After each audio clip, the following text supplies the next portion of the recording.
உங்க உடல் ஆரோக்கியமாக இருக்கணும்னா உடல் கழிவுகள் சரியான முறையில வெளியேறணும். ஆனா இந்த மலச்சிக்கல்னு ஒரு தொந்தரவு நிறைய பேருக்கு இருக்குங்க. குழந்தைகள்ல இருந்து வயதானவர்கள் வரைக்கும் இந்த மலச்சிக்கல் தொந்தரவு பெரும் சிக்கலா இருக்கு. மலச்சிக்கல் பொதுவாக யாருக்கெல்லாம் ஏற்படுதுன்னு பாத்தீங்கன்னா, கண்டிப்பா இந்த லிஸ்ட்ல நீங்க எல்லாருமே எடுக்கக்கூடிய உணவா இருக்கட்டும், சித்த மருந்துகளாக இருக்கட்டும், முக்கியமா இந்த சித்த மருந்து எப்படி மலச்சிக்கலை போக்குது, இந்த மாதிரி ஃபுட் ஹேபிட்ஸ் இருந்துச்சுன்னா கண்டிப்பா உங்களுக்கு மலச்சிக்கல் வந்தே தீரும். ஸோ அதுலேருந்து நம்ம மாறணும்னா ஃப்ரூட்ஸ், வெஜிடபிள்ஸ் ரொம்ப முக்கியம். ஸோ இந்த வெஜிடபிள்ஸை பொறுத்த வரைக்கும் பச்சையாக எதெல்லாம் சாப்பிட்டா மலச்சிக்கலுக்கு நல்லது.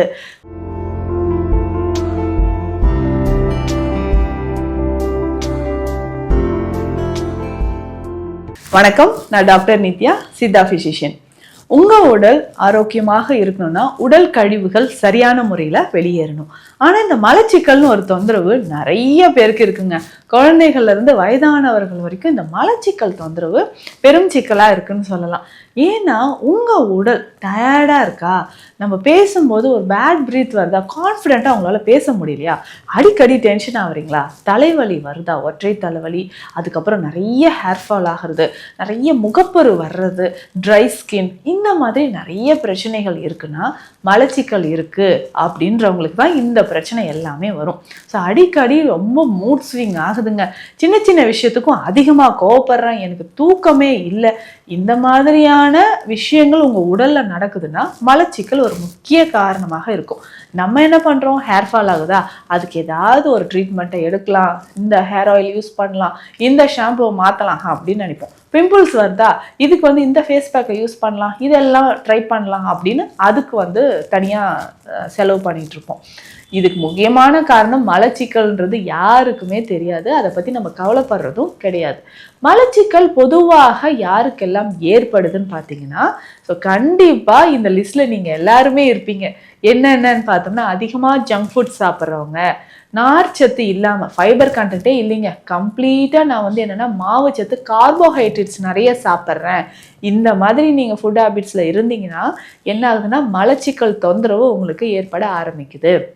அதே மாதிரி உணவு முறைகளில் நான் ஒன்று சொல்கிறேன், இந்த லிஸ்ட் எல்லாமே டெய்லி இதில் ஏதாவது ஒன்றாச்சு நீங்கள் ஒரு வேளையாவது சாப்பிட்றீங்களான்றதை யோசிச்சு பாருங்கள். கண்டிப்பாக இருக்காது. அந்த மாதிரி இருக்கிறவங்களுக்கு தான் மலச்சிக்கல்ன்ற பிரச்சனை வருது.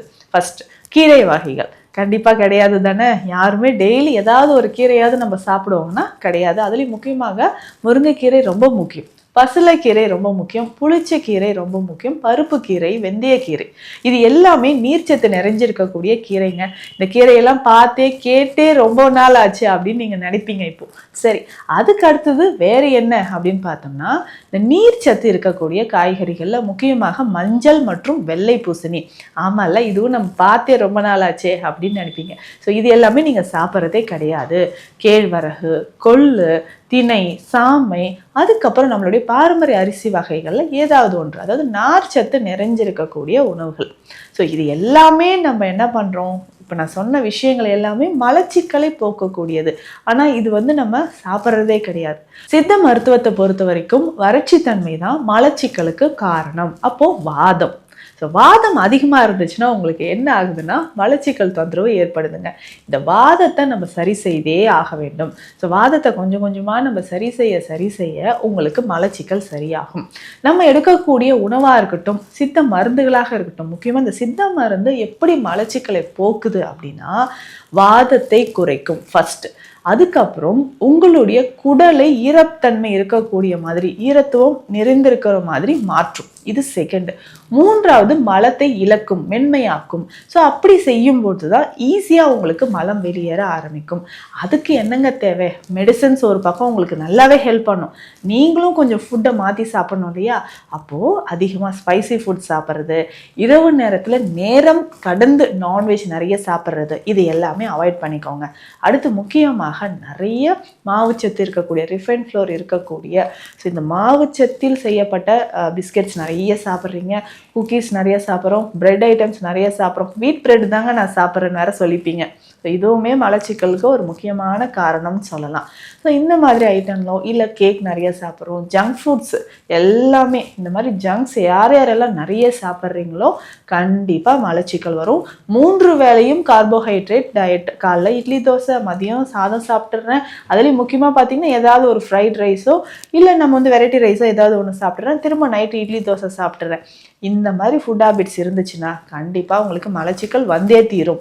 ஸோ அதுலேருந்து நம்ம மாறணும்னா ஃப்ரூட்ஸ், வெஜிடபிள்ஸ் ரொம்ப முக்கியம். ஸோ இந்த வெஜிடபிள்ஸை பொறுத்த வரைக்கும் பச்சையாக எதெல்லாம் சாப்பிட்டா மலச்சிக்கலுக்கு நல்லது? ஃபஸ்ட்டு வெள்ளரிக்காய்ங்க. வெள்ளரிக்காய் ரொம்ப ரொம்ப நல்லது. தினம்தோறும் அதை வந்து தயிரோடு சேர்த்து நீங்கள் பச்சடி மாதிரியும் சாப்பிட்டுக்கலாம். அதற்கு அடுத்ததாக பார்த்தோம்னா கொஞ்சமாக முட்டைக்கோஸ் நல்லது. இந்த முட்டைக்கோஸை வந்து லேசாக வெந்நீரில் போட்டு எடுத்துகிட்டு கூட நீங்கள் சாப்பிட்லாம். அடுத்ததாக கேரட் ரொம்ப நல்லது, பீட்ரூட் நீங்கள் சாப்பிட்லாம். அதுக்கப்புறம் இந்த காய்கறிகளில் எதெல்லாம் ஜூஸாக சாப்பிட்டா மலச்சிக்கலை போக்கக்கூடியது அப்படின்னு கேட்டிங்கன்னா கொத்தவரங்காய் ஜூஸாக சாப்பிட்லாம், வெள்ளை பூசணி ஜூஸ், சௌச்சௌ, நூக்கோல் இது எல்லாமே ஜூஸ் மாதிரி நீங்கள் குடிக்கலாம். வாரத்துக்கு 2-3 நாள் சுரைக்காய் ஜூஸ் குடிக்கலாம், நெல்லிக்காய் சாறு குடிக்கலாம். ஸோ இந்த மாதிரி ஜூஸ் குடிக்கும்போது குடலில் இருக்கக்கூடிய அந்த வெப்பத்தை, வாயுவை நமக்கு வெளியேற்றும். அதே மாதிரி உஷ்ணம் அதிகரித்து, வெப்பம் அதிகரித்து இருந்தாலும் அதை சமநிலைக்கு கொண்டு வரும். தினம்தோறும் நம்ம இந்தந்த மருந்துகள்லாம் சாப்பிடுங்கன்னு சொன்னால் மலச்சிக்கலை போக்கும் அப்படின்னு சொன்னால் என்னென்ன மருந்துகளும் நான் சொல்கிறேன். அதாவது 6 மாதத்துக்கு ஒரு முறை வேதி மருந்து எடுத்துக்கோங்க. சித்த மருத்துவர் யாரையாவது நீங்கள் ஆலோசனை செஞ்சுட்டு உங்களுக்கான உங்கள் உடலுக்கு ஏற்ற மாதிரியான டோசேஜ் என்னவோ, என்ன மருந்தோ அதை எடுத்துக்கோங்க. பேசிக்காக இதுக்கு வந்து அகத்தியர் குழம்பு இல்லை சித்தாதி எண்ணெய், இந்த மாதிரி எண்ணெய்கள், முருக்கன் வித்து மாத்திரை, இது எல்லாமே சித்த மருத்துவத்தில் இருக்குது. நீங்கள் மருத்துவரை ஆலோசனை செஞ்சுட்டு அந்த மருந்துகளை எடுத்துக்கலாம். இதனோட டெய்லி ரெகுலராக நீங்கள் ஃபாலோ பண்ணக்கூடிய மருந்து வகைகள் அப்படின்னு பார்த்தீங்கன்னா பேசிக்காக திரிஃபலா சூரணம். இல்லைங்க திரிஃபலா சூரணத்துக்கெலாம் எனக்கு கேட்கல அப்படின்னு சொன்னீங்கன்னா திரிஃபலா சூரணத்தோட நிலாவரை சூரணம் சேர்த்துக்கோங்க. திராட்சாதி கஷாயம் அப்படின்ற ஒரு கஷாயம் இருக்குது, இதையும் சேர்த்துக்கோங்க. அப்போது திரிஃபலா சூரணம், நிலாவரை சூரணம், இது ஒரு 1/2 ஸ்பூன், இது 1/2 ஸ்பூன் நல்லா வெந்நீரில் கலந்து இரவு நீங்கள் தூங்கும்பொழுது இதை குடிச்சிருங்க.